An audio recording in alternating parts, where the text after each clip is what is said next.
Hello, and welcome. A little over a year ago, I made a video showcasing a bunch of shortcuts you could perform in 200cc without mushrooms and such, and it did quite well. So today I am here to give you the second half, everything you need to know to compete well in Mario Kart 8 200cc. Specifically, 15 tips and tricks I would consider pretty darn important to your success.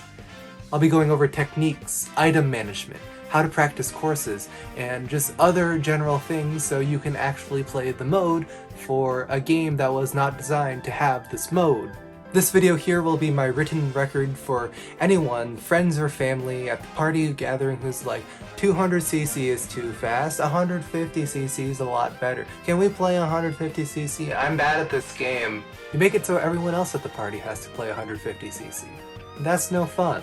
Now, I would not consider myself a professional gamer, but at the same time I do have over 300 hours in the game between both the Wii U and Switch versions, so I mean this is just stuff I pick up on. I'm not like a speedrunner or anything, but it's just like some tips to play the game. Play the game. Okay, starting off, this is gonna be a long video, but you gotta bear with me on this one. The rest of this video will be going over some pretty useful techniques. Drift canceling, item management, kart selection, all really important things. But from my, over 300 or so hours in Mario Kart 8 between the Switch and the Wii U, there's one thing I found helpful, and that's of course knowing the courses. There are 48 tracks in this game, and well, from the looks of things, that's likely the final number. When I say know the courses, I mean knowing the turns ahead of time. 200cc once again was free DLC, meaning none of the courses were planned for this, so really knowing the courses is your best bet in terms of just catching your brain up to the turns as they're incoming. If you're new to Mario Kart 8 or haven't played it much, this is where I'd say playing for a bit on the lower CC classes would actually help. You're barreling in a turn, so knowing the layout of each course removes mental effort from the reaction time otherwise needed to make a turn. Grand Prix is also a good way to go about this. You can get gold trophies in each of the CC classes, and hey, flex on your friends by unlocking Gold Mario, good on you. You do this by getting a gold trophy on all 200cc cups. I'll quickly throw in here that if you feel like you're approaching 200cc speeds but can't quite make it, don't be afraid to turn on smart steering. You won't be able to perform any cool shortcuts, but they're called training wheels for a reason. You can eventually take them off. Tying into what I said earlier, you want to start drifting into turns earlier than you'd otherwise anticipate. Due to your high speeds, the arc of your turn while drifting is much higher, meaning the timing you're comfortable with in 150cc won't always work. You don't want to drift too early or else you might have the inverse problem and fall off the edge or bump a wall before you even make a turn. Once you start playing for a bit, you get a feel for the timing of how early you need to make certain turns. It's generally about when you're approaching the corner of a turn, or if it's real tight, even before then. The entire theme of 200cc is managing your speed so you don't lose control. Of important note, when you're landing your kart after taking a flying section or speed ramp, you can immediately begin a drift by pressing the drift button before you even touch the ground. If you're having a hard time mid-race, a legitimate tactic I've seen is very quickly turning on smart steering in the middle of a race just for a particular turn. You can quickly pause and then toggle it mid-race with the L button, even in online matches. Just note that when racing online, it obviously won't pause the whole match. This can be really freaking useful for awful turns like in Neo Bowser City, or if you're coming out of a bullet bill on a sharp turn. This is the point of the video where you're going to plug in my other Mario Kart 8 video to get you to watch that. But in all seriousness, as demonstrated in that video, the extra speed given to you in this mode allows you to take some shortcuts that would otherwise require a mushroom or be impossible in 150cc. Each course will have a set of its own shortcuts, but a lot of it comes down to cutting through grass in a way that allows you to keep the most speed. Regardless, to best utilize some of these, you want to be knowledgeable about kart tilting. When you're in the air, regardless of whether you have a paraglider or not, you can control the vertical angle of the kart by pushing up and down on the stick. This is mapped like an airplane. Mid-air, pushing down on the stick will tilt the nose of the kart up, and pushing up on the stick will tilt the nose of the kart down. Pushing up on the stick will let you land on the ground faster, and pushing down on the stick will let you stay in the air longer. Certain situations benefit from doing one or the other, such as landing quickly in cheese land so you can begin drifting tightly for the next turn. But once again, for more info on this, I shall direct you to my shortcuts compilation, which I will link in the description and at the end of this video. Probably one of the most important 200cc techniques is the idea of brake drifting. You're often going too fast into turns in 200cc, which is why drifting earlier is incredibly useful. It allows you to make turns without losing too much speed. And in a game about racing, you generally want a lot of speed, but then the other issue is that your speed is too much, so you gotta go on the middle ground. That being said, there are some scenarios where you don't drift in time, or even drifting early enough isn't enough to make a turn. The counter to this is slowing down your kart as you're making away about that curve. When drifting, you can politely tap B to slow your kart down, or hold down B for a short bit if you're really losing control. Keep in mind, while brake drifting, you still need to be holding down the acceleration button and the drift button. You can't be releasing either, or else you'll just lose the drift. Also keep in mind that if you hold down the B button for too long, you might lose too much speed and also break out of your drift. Brake drifting isn't done for every single turn, but it's a technique you want to have under your belt so you can use it when necessary. Now, this is a technique I don't see often mentioned by casuals. It's used less often, but quite useful when you're in a pinch or when you do everything else right, but the corner is just too tight. The idea here is that going around a tight turn while drifting builds up a mini turbo quickly. However, if there's a consecutive turn that's also fairly tight, you do not want to use a mini turbo, as they'll send you flying into a wall or off the ledge. So what you'll do is intentionally break the mini turbo by releasing the acceleration button instead of the drift button. As you're making a drift, very quickly pull off your finger from the A button and then back on. That's pretty much it for the technique. All you're doing is just releasing the acceleration so you get rid of that mini turbo so you don't get that speed. The thing you need to get used to is restarting another drift in the opposite direction. So of course, now that your finger is off the A button, you obviously want to begin accelerating again. So you put your finger back on the A button and then start the drift, of course, by pressing the R button. That's about as systematic as I can explain it, but really it's just kind of a quick hand motion that you do just to get about the turn. The best location to show this is at the tight S-turn on Neo Bowser City. There are 3 consecutive points in which you want to cancel the mini turbo and immediately begin a new drift in the opposite direction.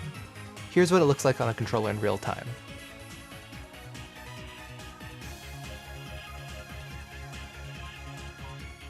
And here's what it looks like in slow motion. Another location you likely want to do this at is at the turn on Royal Raceway near the beginning of the track. One of these should do the trick to make that curve and not fly off into the water. These are just a few locations you want to use for mini turbo canceling, but the technique can also be quite applicable in real time if you're in a pinch. Get used to those finger gymnastics.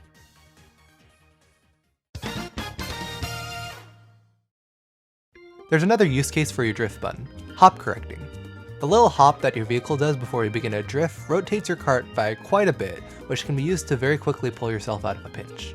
Say you're driving, you bump into a wall, and now you're stuck facing the completely opposite direction. You can quickly correct your angle by tapping the R button a few times and then resume the race. This is not just for bumping on walls. Say someone bumps into you, you get stuck on the grass, or you're just set up completely wrong for an upcoming turn. This is a great recovery technique and one that can really save you in certain situations. No, this isn't a rehash of my first tip. I've been giving you the driving techniques, and I've told you to know the layout of the courses well. However, there's a handful of courses in the game that are notably much harder than other courses on 200cc. For comparison point, let's look at Moo Meadows. The roads are wide, turns aren't very tight, there's not too much grass. Well, actually, there's a little bit of grass, but it's for the cows, so you can't blame them. I mean, that's just the analogy here. Let's compare this to something like Cheeseland.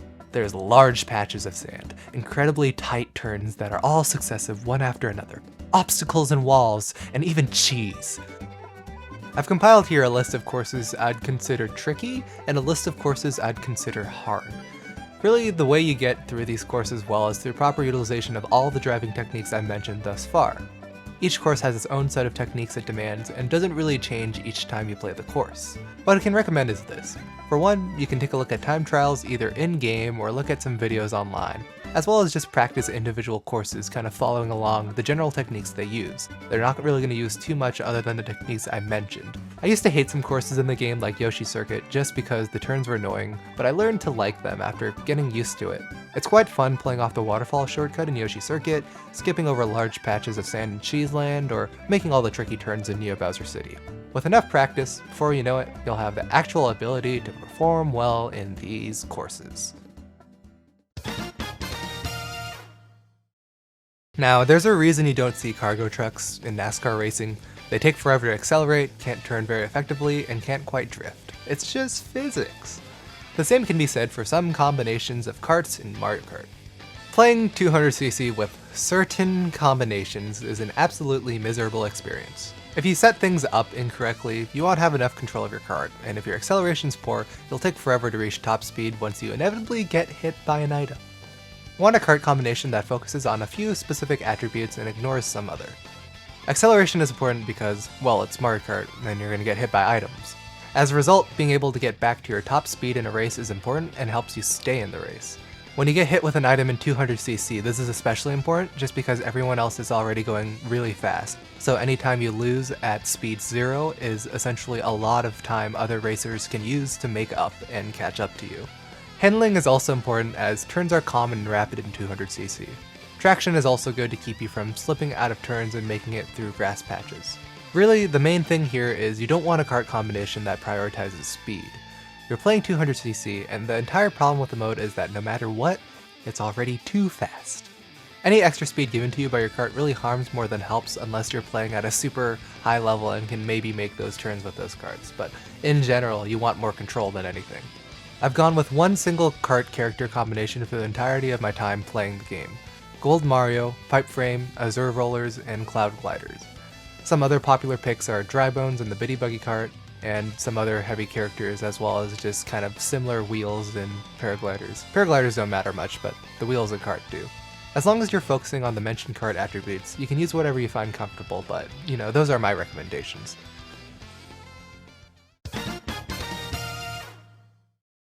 Items in Mario Kart are key both in helping you climb up in positioning or maintaining first place.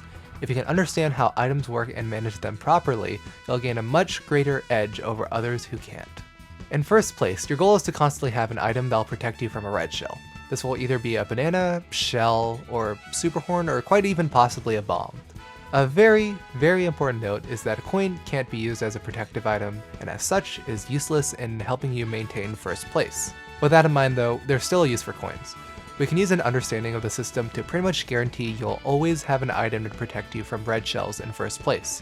Mario Kart 8 on the Switch introduced the ability to hold 2 items at once. The benefit of that is this: your character can only possibly hold 1 coin at a time. That means if you get a double item box or already have a coin, you're guaranteed to receive one of the following protection items in first place. And let me just clarify something here. I can already tell some of you might be like, but I've received 2 coins while in first place. There's only one single scenario in which that's possible, and that's if you're playing online and your connection is poor. The game has a bug where if your internet sucks, in the middle of a race, you'll just start receiving the same item over and over again, and it completely breaks the item system. And you might be receiving nothing but green shells over and over, and if you're unlucky, coins over and over. So that's really the only time it can happen. Other than that, use this rule to keep you alive. Anyways, back to protective items. Shells and bananas are pretty self-explanatory. You just need to hold them behind you, and they'll block any projectiles. Bombs are a bit trickier though. If you hold them behind you, you'll explode yourself when the projectile hits. What you want to do is be aware of how far away the shell is behind you. You have that little warning chime which will beep if there's a shell around you. It might not always be going towards you, but at the same time you can use that to check what's behind you by pressing X. Once it's fairly close, you want to drop the bomb behind you so it explodes and destroys the red shell away from you. Bombs in first place are quite rare though, so really you only worry about this once in a blue moon. Super horns are a double-edged sword. Don't get me wrong, if you get one, hold onto it and hold it for dear life. It's a lifesaver if a blue shell comes by. On the other hand, it can be tricky to time a super horn usage to an incoming red shell as it needs to be close by in order for your horn to destroy it. Look behind you and time it well. There's one more thing to be aware of in first, and that's the boo item. Other players in lower rankings can get the boo item, which will turn them invisible as well as steal an item from another player. The likelihood of the boo stealing from a player in first place is fairly high, meaning if you're not careful, boo can steal your protection items right when you need them most. The best trick for this is to use your coin as a bait and not use it immediately. Boo will only steal an item from you in your first item slot, the big one in the corner. What this means is that if you can get your coin in the first item slot, you'll use it as a bait for Boo, so that if he comes to steal your item, he'll take your coin, and then if you have a protective item in your second slot, that's what you'll keep instead of having Boo take it. If you grab a double item box, it's a 50-50 chance the coin will appear in the first item slot. If it doesn't, no big deal. There's two things you can do. You can either just get rid of the shell right before the next boxes so your protective item shows up in the next item slot, and that's generally what I do to cycle it out just to keep it. Or of course, you don't have to worry about it in hopes that Boo doesn't come, but at the same time, you know, it's just something to keep in mind.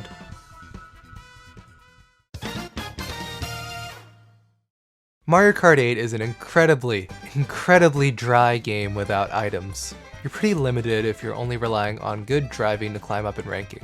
As such, utilizing items effectively is very necessary to climb up the ranks, especially during competitive play. Of importance to note is this: the likelihood of you receiving certain items is mostly determined by how far you are from the player in first, not entirely based on ranking. Don't be surprised if you're receiving stars and other crazy things in second place, especially if you're online. You still want to protect yourself from projectiles behind you like you would in first, but the emphasis in item usage is really utilizing things like mushrooms and stars to make tight turns and take shortcuts. You can also dodge lightning bolts, however it's pretty much down luck. The primary way of dodging a lightning bolt is with some sort of immunity-based item, so some sort of bullet bill, star, or even a boo will do the trick. If lightning strikes when you have either one of those items, you won't get struck down, while the players around you will, which gives you a huge advantage when needing to traverse most of the track, because you'll be way faster than everyone else. The other way in which you can dodge a lightning bolt is if you fall off the track by chance at the moment a lightning bolt strikes. If the former wasn't luck-based enough, the latter completely is, so it's not like you can rely on it, but at the same time, just know that it can happen, and it's pretty great when it does. Know that lightning bolts and blue shells will not occur during the beginning of a race and are much more likely to appear later on. If it's been a good while, it's probably a good time to use a star, boo, or bullet bill you may have. Now, if you're using a lightning bolt, you want to pay attention to the minimap. If other people are using stars and bullet bills, it's probably not a good time to use it right now. Otherwise, the ideal scenario is you have a lightning bolt, you use it, and then you have some sort of speed item that takes you through the rest of the track. I mean, look at this. This is pretty awesome. Lastly, sometimes you'll be in second place trying to chase down the player in first. If they're a decent player, they'll likely be using the aforementioned item techniques to, of course, stay in first. You can best counter this effectively by timing multiple red shells if you get them to drain any protective items they may have. It's important to know though that if you send multiple red shells too quickly, they'll just bump into each other or crash into the wall and do nothing, so time your red shells well and also utilize strategy to drain them of their items and get back to first. Looking behind you by pressing the X button is useful in a handful of situations. If players are too close behind you, the red shell warning is unlikely to appear and give you enough time to react if they have it and they're going to send it out. I generally look behind me to see if a player is too close to me, because if they have a red shell and send it out, the little warning that appears is going to appear way too quickly and there's not enough reaction time to hold an item. If a player behind me is really close, that's when I'm going to hold something behind me just because, for one, it'll protect me from any quick red shells they send, or green shells of course, and two, there's also a chance they'll bump into behind me, because if you're holding something behind you, it puts pressure on the opponent to not be near you, and that gives you kind of your own space to perform your own duties. Just a reminder though, no matter how aware you are of your surroundings, and no matter how well you play, you're playing Mario Kart. A lot of wacky things you can't control are bound to happen, so sometimes you just have to roll with the punches.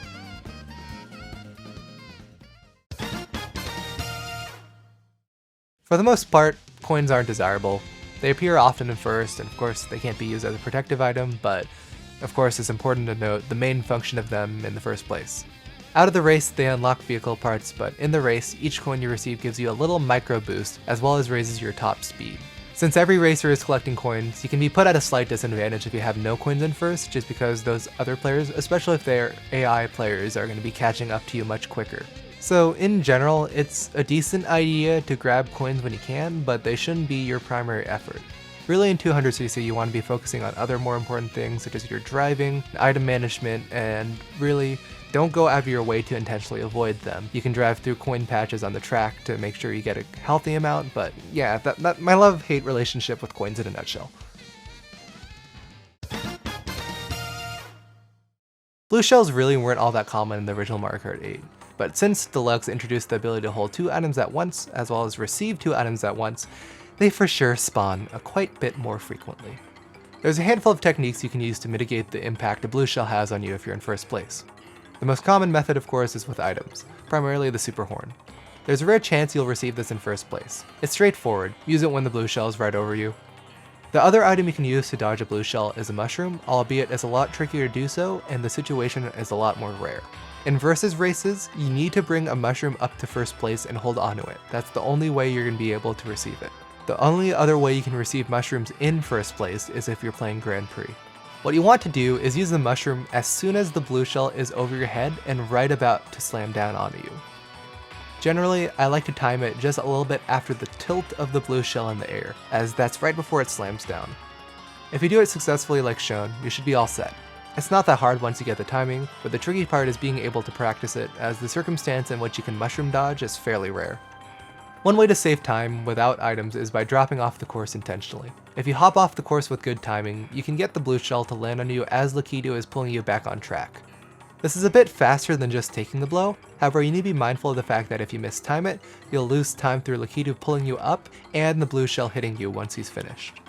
Lastly, if the player in second is trailing quite closely and you can see an incoming blue shell on the minimap, you can intentionally slam the brakes or drop off the course to let them pass and take the blue shell for you. If you time this well, you can speed right past them once they get hit by the blast. Just make sure to do it before it locks onto you as its target, or else you'll drop down a second and take the blow. Keep in mind though that experienced players in online lobbies will already be quite aware of this tactic. They might slow down too so you can take the blow.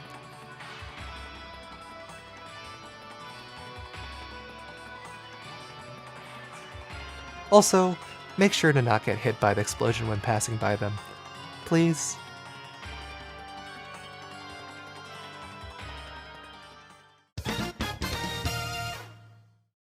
The CPU, even on hard difficulty, is fairly easy.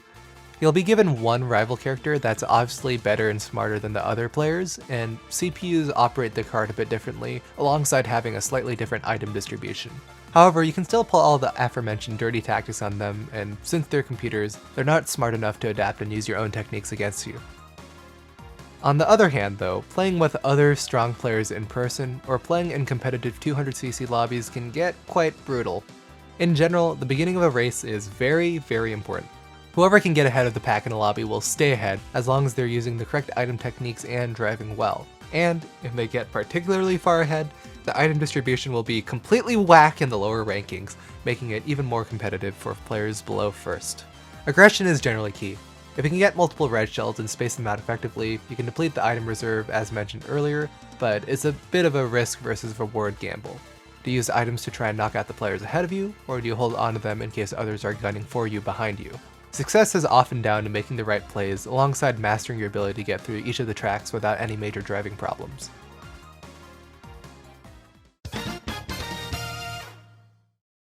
Alright, so this is kind of all my other tips compounded into one section. Take it as you will. Remember to do the startup boost properly. Just because you get a boost doesn't mean you timed it perfectly. There's different levels of boost depending on when you start holding the acceleration. The best boost you can get is by pressing A right as the tube begins to disappear on the 3, 2, 1, go. In Deluxe, for some reason the developers completely bugged out the homing of red shells and blue shells on 200cc. Your max kart speed is faster than the shells can ever possibly catch up to you, meaning you can evade them or gain more time to deal with them depending on the scenario. Often I'll make sure my speed is maximum if a blue shell is falling behind me, I'm close to the finish line, and of course I can drive straight enough to keep my top speed. If you're in a track with a lot of curves, you're not going to keep your top speed, so generally this doesn't happen as much, but on straightaways, this is where you can really take the time to either get items or make it to the finish line. This ties into my next tip with red shells. Red shells imperfectly home on you, meaning they're not following your exact path and are instead just taking a straight line to you wherever you go. If you can just drive around an obstacle, more often than not the red shell will hit that obstacle and brake instead of hitting you. This also works on walls. If you're close to a wall that's curving around a corner, you can get a red shell to run into it based on the angle change. It's just one way to get rid of red shells even if you don't have an item, although it takes a little bit of skill just to make sure you don't bump into the wall. Also, important note surrounding green shells. They're evil. Every single time they bounce off a wall, it'll change its trajectory to target the nearest player. In general, landing early from a flying section is the best choice to make in most situations. Once again, you want more control over your kart in 200cc than speed, so landing early in places like Neo Bowser City and Cheeseland can be incredibly helpful. Use your judgment though, it obviously won't be of much here in Sunshine Airport due to the large amount of turning space, and as shown in my shortcuts video, you can do this in Dolphin Shoals. Taking turns tightly in 200cc can be what makes or breaks winning in a competitive lobby. By that, I mean taking the optimal racing line even in the diciest of tracks. In SNES Rainbow Road, for example, hugging the corners and even hopping over them can help you pull ahead. Finally, remember to trick off ramps, for the love of God. Please press the drift button right as you come off a ramp, or if you're willing to exert your arm muscles, you can shake the controller like a madman. This is especially useful such as spots here in Mount Wario where there's a lot of little boosts you can get.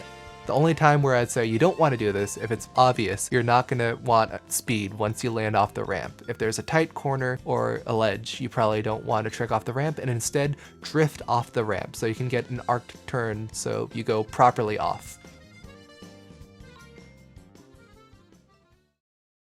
Well, that's pretty much about everything I use when I play 200cc.